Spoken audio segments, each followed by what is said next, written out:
What can you guys teach me about what book you got? What's the difference between your books? So this one was written by ancient prophets in Jerusalem, right? And this has a record of Jesus being born and living and everything. And then the Book of Mormon was written by ancient prophets that lived here in the Americas. So they take place about the same time. It's like same chronological time period around Christ's time, but they just take place in two different places, like the Americas and the Middle East area. But we see that God has children everywhere, and so and He cares about them all. So we have scriptures for all these places. So what can you teach me? What can we teach you? What is it that you guys teach? Yeah. What can you teach me from the? All right. Well, I've never read the Book of Mormon. It's attached to the Bible. It's attached to the Bible. it's a separate book from the Bible, but it teaches the same things. I'll share one of my favorite scriptures with you. It's in Ether chapter 12, verse 27. And it says, "And if men come unto me, I will show unto them their weakness. And I give unto men weakness that they may be humble. And my grace is sufficient for all men that humble themselves before me. For if they humble themselves before me and have faith in me, then will I make weak things become strong unto them." So we see that weaknesses are a chance for us to embrace humility and to ask God to help us overcome them. And it says here that if we do that, God will help us overcome those weaknesses and help them become strengths. Elder Johnson, why two books? Why two books? Why two separate books? Is what's throwing me off. I have two different books. What's the point? Well, this book contains the words of Jesus when he visited them. And in the Bible, it says that Jesus has other sheep of his flock which are not of this fold. And he was talking about the people in the Americas and the people other places as well. But in a book of 3rd Nephi, in the chapter of 11, it talks about how Jesus came and visited, and it has his words in it, which makes this book so important, because we always try to keep a record of everything that Jesus said. So what did he say? What can you teach say? me about Jesus? What can you guys teach me about Jesus? What can we teach you about Jesus? Well, we have to start. And what did he say in the Book of Mormon that he didn't say in the Bible? What did he say? What information is in the Book of Mormon that's not in the Bible? That's kind of what you're saying, right? Yeah. Well, not exactly, necessarily. It's just he's saying the same thing, just to different people. Like like we said already, the Book of Mormon contains the people in the Americas. So like this continent specifically, and Jesus is teaching his same gospel he's teaching the exact same gospel just to different people. That's the only difference between the two books. Like he doesn't say anything different that the Bible doesn't say. Yeah. And I guess to the question that you're asking, the reason why we have the Book of Mormon is because the Bible, as we know it now, was not what it was when it was written. Because we learned that it was given control. Because back then, when the Bible was first put together, the only people who could read and write were those mainly who were rich and who were clergy of the church. And the Catholic Church has complete control over the Bible. And we learned several times that they changed it. There's inconsistencies from what it was originally to what it is now. So we study from the King James Version because we think it's the closest to what it was originally. But the reason we have the Book of Mormon is because it contains the fullness. It contains everything that the Bible had taken out of it. In this. Share something with me. Well, specifically. Show me what you're talking about. In this part, it talks about baptism. It talks about how we need to baptize by immersion, because we see several churches can do different things. They do like the sprinkling of the water, and it also talks about how we don't need to baptize babies because they're born innocent. And some churches believe that we should baptize them because of the fall of Adam, and we carry that sin with us, and we're imperfect beings from when we're born. But this tells us that babies are born innocent and they They're don't born know. innocent. Yes. I got a verse for you.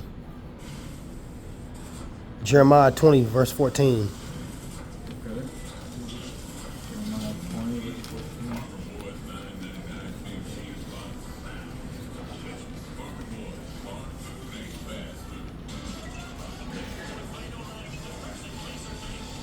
I'm standing here with Jordan, who is about to play for $5,000. Okay, Jordan, fantastic gameplay. I think you're going to do great this round. Is it Jeremiah 20? Mm-hmm. You have to correctly identify a person, a place, and And then what was the verse? in 60 seconds. 14.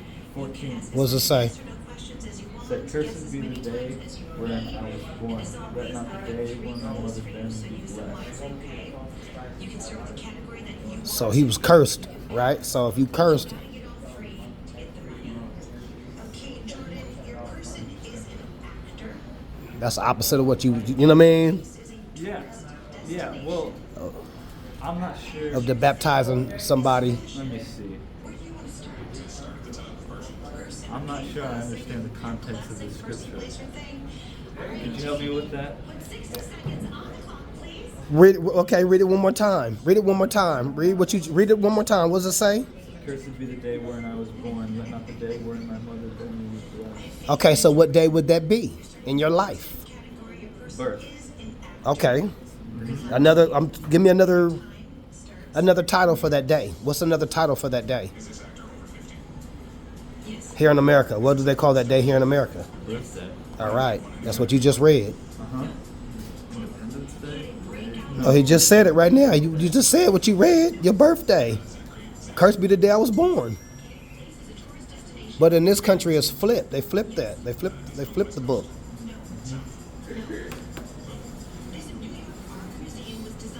Well, I would direct your attention to the beginning of Jeremiah.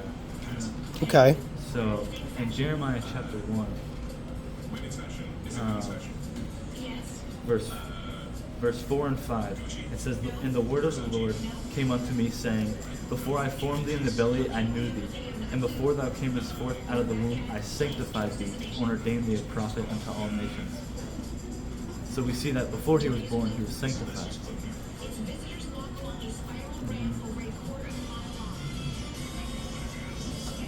So yeah, basically he's saying because we were sanctified before we were born, it's okay that the first one was born because what we already had to go through already happened. And there's still hope for us to live life. Okay, I got another one. Romans 9:13. Romans 9:13.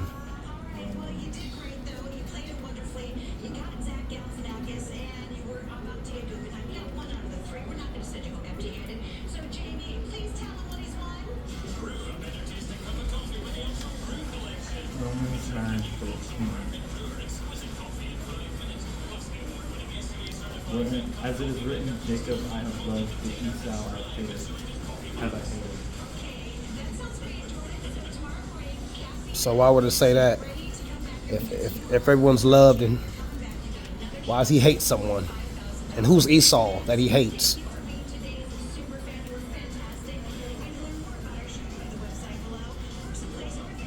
Elder Johnson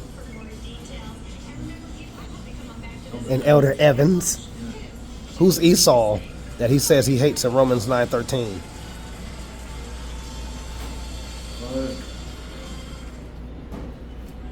We don't really talk about Esau a lot. Oh no.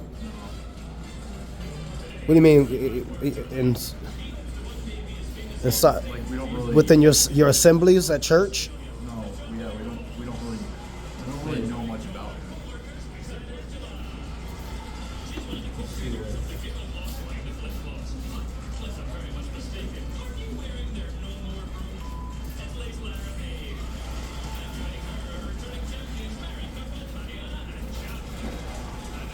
You looking up a verse?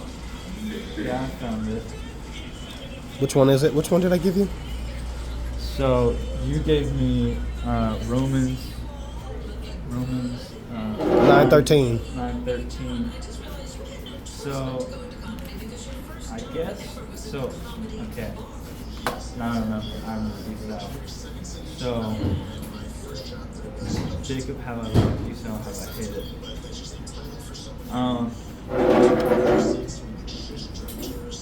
I guess the only way I could describe that verse is because he sold his birthright, which was his privilege.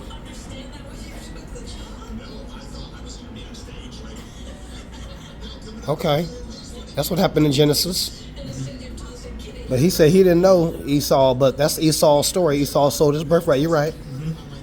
Yeah, I think that's So what people would Esau be? what people would Esau be. I got another one. Genesis 27:40. Genesis 20. It's an Esau verse.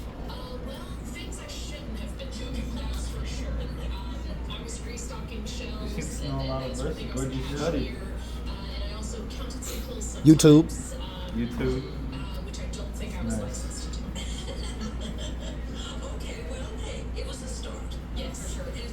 Genesis 27. What does it say?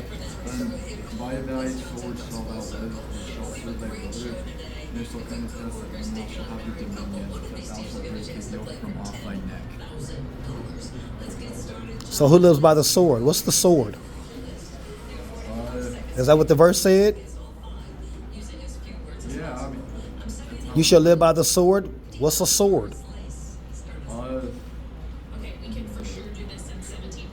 And I think Genesis. I think it's 25:27. Esau came out red all over like a hairy garment. I think that's 25:27. It's breaking down who Esau is. yeah, well, we don't, yeah. So are you saying that Esau represents a people? Why wouldn't it be? Why wouldn't it represent a people? I'm not That's what it says, right, in Romans 9:13, right? Well, it says Wouldn't Jacob Esau- represent a people? Okay, so it says in the chapter heading 27 that Esau hates Jacob and plans to slay him. So it sounds to me like Esau's not like a pretty. It sounds like Esau's a pretty wicked person. Mm-hmm. And so I think maybe the symbolism in this verse is saying that Esau has to live in a pretty wicked environment. And maybe the sword represents Hebrews 12:16. I got another one. Hebrews 12:16. So, and going back to Romans verse, that's kind of why it's saying Esau, like, the Lord's just mad at Esau. That's another Esau verse. Hebrews 12:16. Okay.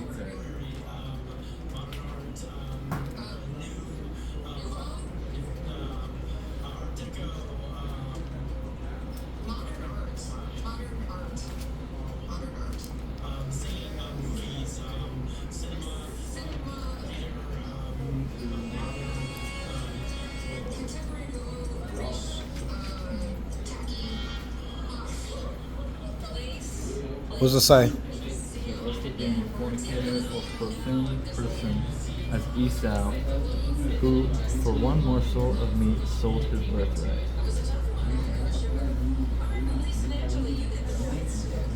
That's what you had said, right? Yeah, right. Who did Jesus come for? The sinners. Matthew 15:24. Came for everybody. What was the verse again? Matthew 15:24.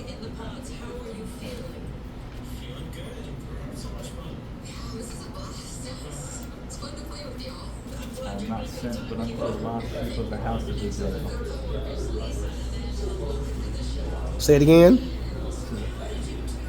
I am not sent, but unto the lost sheep of the house of Israel. Okay. I got another one. James 1:1. James 1:1.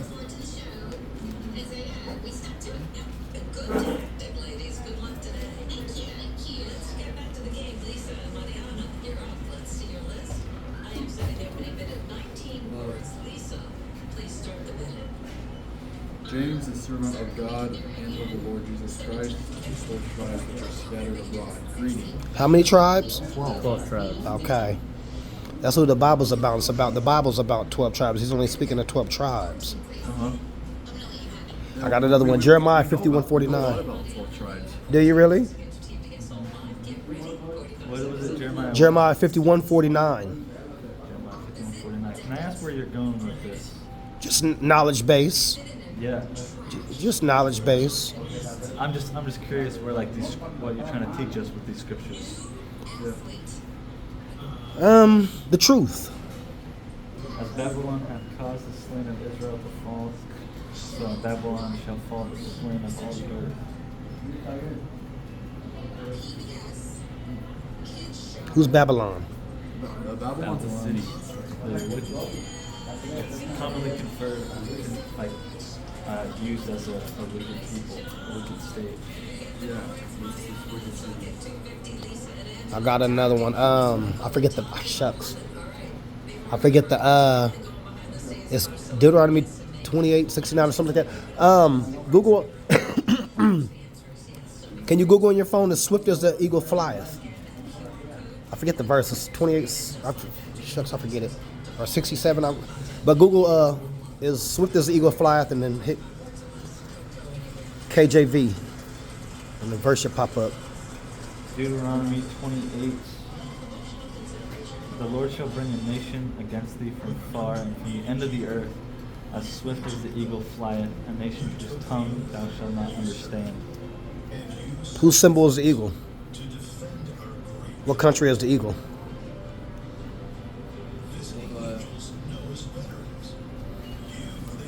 Go to the next verse. What's the next verse say? A nation of fierce countenance, which shall not regard the person of old, nor shew Can I ask favor what to you're the doing? young. Hanging out. I was gonna ask what you guys are